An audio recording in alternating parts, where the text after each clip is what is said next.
1945, San Francisco, USA, the steel warship finally docked slowly at the port.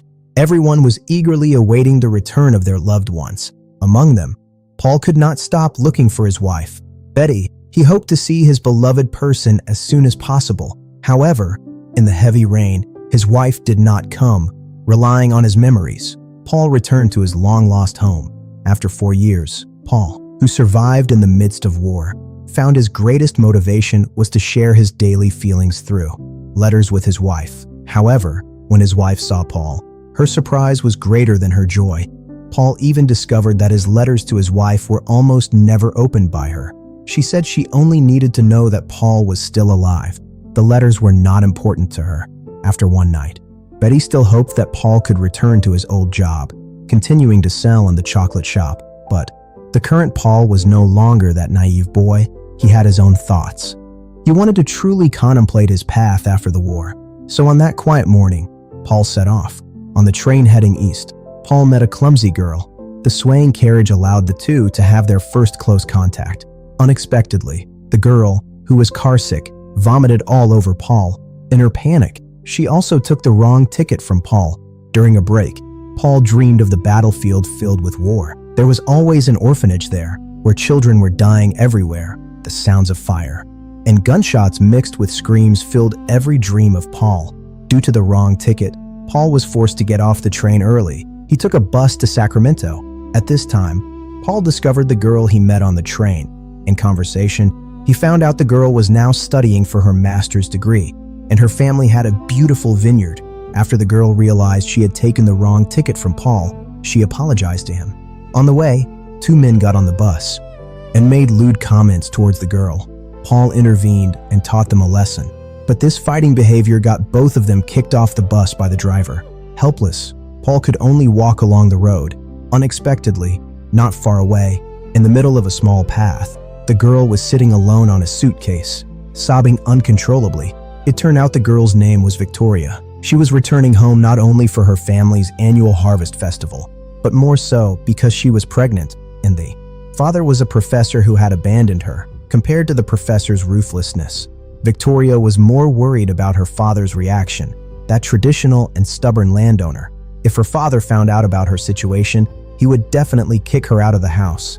Along the way, Paul listened to a stranger girl confiding her privacy, which made Paul feel very awkward.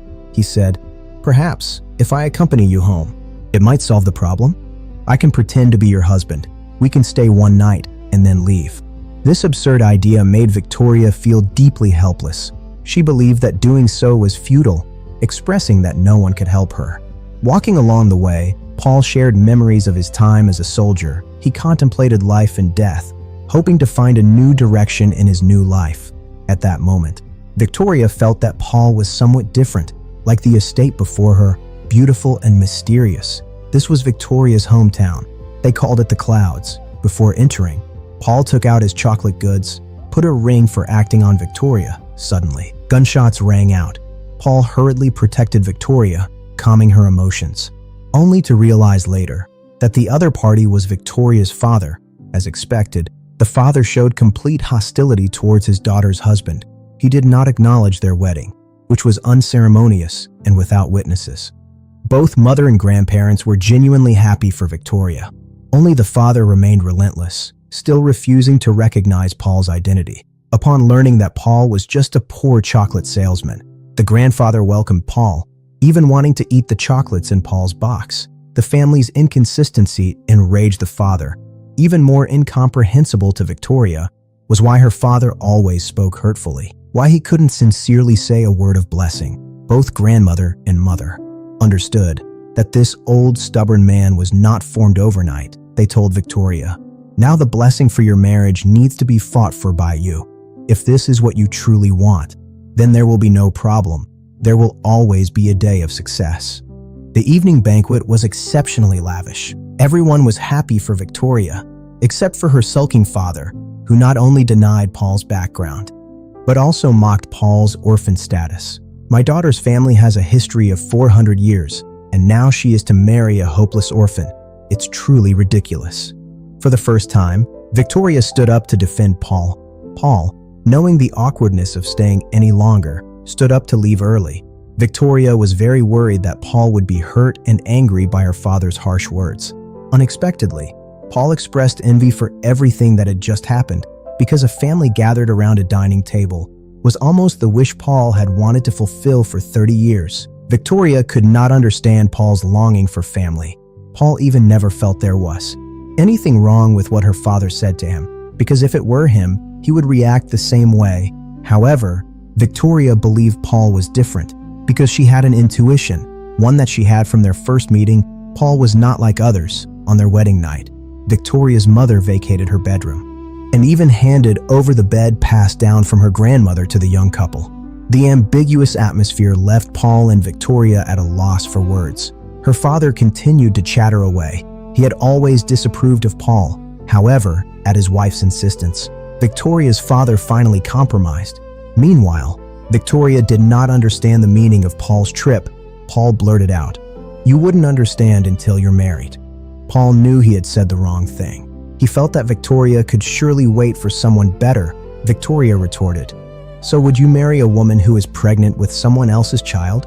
Suddenly, the sound of her father knocking on the door echoed. The perceptive father noticed the bedding at the foot of the bed. This left the two of them at a loss. They decided to sleep on the bed together. Some things can be acted out, while others begin to sprout unknowingly. On this quiet night, Paul dreamed again of that cruel battlefield, that dilapidated and terrifying orphanage. He shouted Victoria's name, realizing everything was just a terrible nightmare. At that moment, the clock chimed. It turned out that frost had begun to form in the vineyard. This was deadly for the grapes that were about to ripen, so everyone stood by the chimney at the roadside, gently waving their wings like butterflies, slowly stirring the heat into the grapes. That night, accompanied by fireworks, white butterflies danced gracefully. Waves of heat spread little by little with the wings, and Paul, guided by Victoria, felt the warmth of the air little by little. They were unaware that their distance was getting closer, as if another kind of warmth was rising in their hearts. The next day at dawn, it was finally time for Paul to leave. Perhaps this was the best outcome for both of them. As Paul prepared to depart, he was stopped in his tracks by Victoria's grandfather. The grandfather led Paul for a walk around the estate. He told Paul, since the 15th century, his ancestors had come here, taking root in this land with the grape roots in their pockets. And this was the historical root of their family. It was the root of all grapes and the root of the clouds, the root of their family's life. And now it has also become your root. Paul is no longer an orphan. The grandfather wanted Paul to stay for the annual harvest festival, but Paul could only lie and say he had business to attend to. At this moment, the grandfather used a provoking method, exploiting Victoria's pity, causing Paul to waver again in his decision to leave, saying this day would be the most unforgettable for Paul. Victoria could hardly believe that Paul really stayed, at least during this harvest season. Family was the most important. Meanwhile, Victoria's brother Pedro returned to the clouds. Pedro was very happy about his sister's sudden marriage, but Pedro's nickname made his father nervous again, as he would not accept any changes to tradition. Today is the most important day for the clouds, where everyone must pick ripe grapes in the vineyard. The clusters of ripe grapes signify the victory of a bountiful harvest. Victoria's father still nitpicks at Paul, yet the two men develop a competitive spirit during the picking, secretly vying to see who can pick the most grapes. Unknowingly, they share a sense of mutual respect, and for the first time, Paul earns Victoria's father's respect. After the picking is complete, everyone pours the grapes into a huge wooden barrel and invites the grandmother to bless the annual harvest, thanking the heavens for the gifts. After the ceremony, all the married women jump into the barrel and dance gently to the music, crushing the hopeful grapes with their joyful steps, turning the happiness of the moment into fine wine, which will remember today's harvest. Victoria hasn't felt this happy in a long time. It's a sense of ease of coming home, a calm sense of belonging. The crowd drags Paul into the barrel as well, where everyone expresses their blessings for the two of them through dance and laughter. The increasingly close distance and playful games make the feelings between the two grow stronger, like fine wine. Finally, Victoria and Paul can't help but confront their uncontrollable feelings for each other. At a critical moment, Paul stops. knowing he is a married man and cannot morally betray his wife, even though he loves Victoria so much. "I'm sorry, this shouldn't have started," he thinks, and the feeling of being abandoned once again erodes Victoria's heart. Paul sits alone in the living room all night. Now, Pedro hopes his father can accept diversified management, but unexpectedly, Paul's interjection makes his father furious. It turns out that the father had long noticed something was off between the two. The sheets at the foot of the bed and the excessive luggage all indicate that his daughter's return this time is not simple. Victoria confronts her father directly, telling him, "You only want to believe what you believe, but you never care about what others want."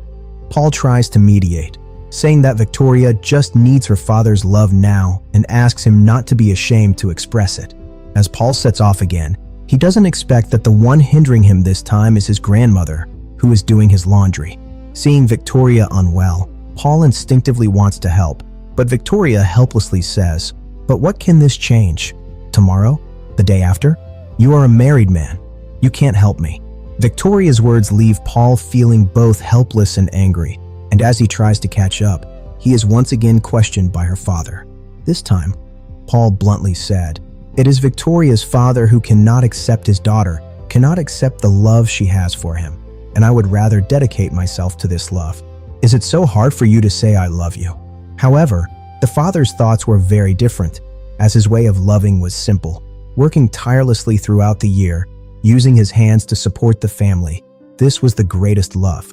Unsurprisingly, Paul, setting off in his damp military uniform, was stopped again by his grandfather. The reason this time was simple: to share a glass of fine brandy with him. After a few glasses, Paul found it hard to refuse this kind old man, who thought of a great idea for Paul, believing that his grandparents were arguing. He called the band and taught Paul his favorite love song bit by bit, encouraging him to stand outside the window on this full moon night and serenade his beloved with his most sincere and passionate love song. As the music played, Paul sang the heartfelt lyrics. At that moment, everyone noticed this romantic surprise, but Paul was silently waiting for that window to open, for that light to turn on. Amidst the singing, the father also felt Paul's intentions, frankly admitting that he might have been too harsh on Paul. As the song gradually faded, that light still did not turn on. Romance is momentary, but the reality is that Paul is a man with a family. He could only choose to leave, to quietly depart, to resolutely leave after that light of love turned on. Paul, attending the harvest festival, did not expect that the biggest star in the area was actually the Victoria family of the Clouds. Everyone loved the Clouds' red wine, and the priest praised this year's bountiful vintage. Just as Paul was about to leave, Victoria brought out a farewell drink, thanking this man for everything he had done for her. The father finally accepted this unexpected son-in-law, loudly announcing to everyone that a grand wedding would be held for his daughter tonight. Paul felt uneasy, but now Victoria had the courage to face the upcoming life alone. Paul left his medal for the unborn child, which deeply moved Victoria, for she truly did not misjudge him. This man was indeed different. Perhaps encouraged by Paul's courage, Victoria revealed the truth to her family. At that moment, she wanted to stop her angry father, and at that moment, Paul knew his mission was over. From Sacramento to San Francisco, Paul walked and stopped, constantly pondering the life ahead, wondering what kind of life he truly wanted to live and what he should do next.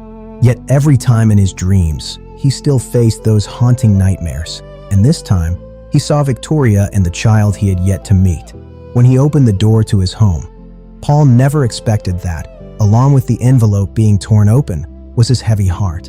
His wife Betty had actually slept with another man, yet Betty showed no guilt at all, as she had wanted to divorce Paul for a long time.